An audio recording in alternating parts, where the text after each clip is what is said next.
യേശുവിൻ്റെ ശിഷ്യന്മാർ ഒരു ദിവസം യേശുവിൻ്റെ അരികിലേക്ക് ചെന്ന് അവർ യേശുവിനോട് ചോദിക്കുന്നുണ്ട്, സ്വർഗരാജ്യത്തിൽ വലിയവൻ ആരാണ്? അപ്പോൾ യേശു ഒരു ശിശുവിനെ വിളിച്ച് അവരുടെ മധ്യം നിർത്തിക്കൊണ്ട് അരുളി ചെയ്തു, സത്യമായി ഞാൻ നിങ്ങളോട് പറയുന്നു, നിങ്ങൾ മാനസാന്തരപ്പെട്ട് ശിശുക്കളെ പോലെ ആകുന്നില്ലെങ്കിൽ സ്വർഗരാജ്യത്തിൽ പ്രവേശിക്കുകയില്ല. ഈ ശിശുവിനെ പോലെ സ്വയം ചെറുതാകുന്നവനാണ് സ്വർഗരാജ്യത്തിലെ ഏറ്റവും വലിയവൻ. ശിഷ്യന്മാർക്ക് അവർ ചോദിച്ചതിൻ്റെ മറുപടി യേശു വിശുദ്ധ മത്തായി എഴുതിയ സുവിശേഷം 18-ാം അധ്യായം 1 മുതൽ വാക്യങ്ങളിൽ നാം വായിച്ചു കാണുന്നുണ്ട്.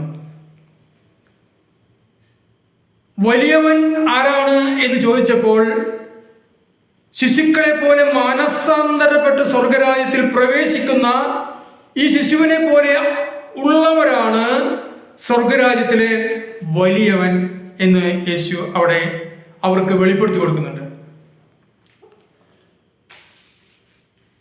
വിശുദ്ധ മത്തായി എഴുതിയ സുവിശേഷം അധ്യായം 11 മുതൽ വാക്യങ്ങൾ നമുക്ക് കേൾക്കാം.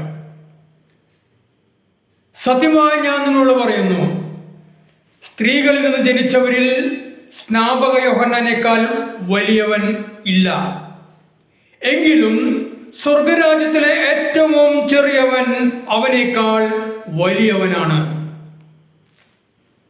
എല്ലാ മനുഷ്യരും സ്ത്രീകളിലൂടെ ജനിച്ചവരാണ്. യേശു അവരോട് പറയുകയാണ്, സ്ത്രീകളിൽ നിന്ന് ജനിച്ച ഏതൊരുവരും സ്നാപക യോഹന്നാനേക്കാൾ വലിയവൻ ഇല്ല. സ്നാപക യോഹന്നാനേക്കാൾ വലിയവനായ സ്ത്രീകളിലൂടെ ജനിച്ചവൻ ആരും തന്നെ ഇല്ല. എങ്കിലും സ്വർഗരാജ്യത്തിലെ ഏറ്റവും ചെറിയവൻ അവനേക്കാൾ വലിയവനാണ്. സ്വർഗരാജ്യത്തിൽ ചെറിയവനായിരിക്കുന്ന വ്യക്തി ആരാണോ, സ്ത്രീകളിൽ നിന്ന് ജനിച്ചവരിൽ ഏറ്റവും വലിയവനായ സ്നാപക യോഹന്നാനേക്കാൾ വലിയവൻ ആരുമില്ല. എങ്കിലും സ്വർഗരാജ്യത്തിലെ ഏറ്റവും ചെറിയവൻ അവനേക്കാൾ വലിയവനാണ്. സ്ത്രീകളിൽ നിന്ന് ജനിച്ച എല്ലാവരും വലിയവരാണ് എന്ന് അവിടെ യേശു നമ്മളോട് പറയുന്നുണ്ട്. എങ്കിൽ നാം ചിന്തിക്കേണ്ടിയിരിക്കുന്നു, ആരാണ് ചെറിയവൻ? വലിയവനെ കുറിച്ചും പറയുന്നുണ്ട്, ചെറിയവനെ കുറിച്ചും ഇവിടെ എഴുതപ്പെടുന്നുണ്ട്.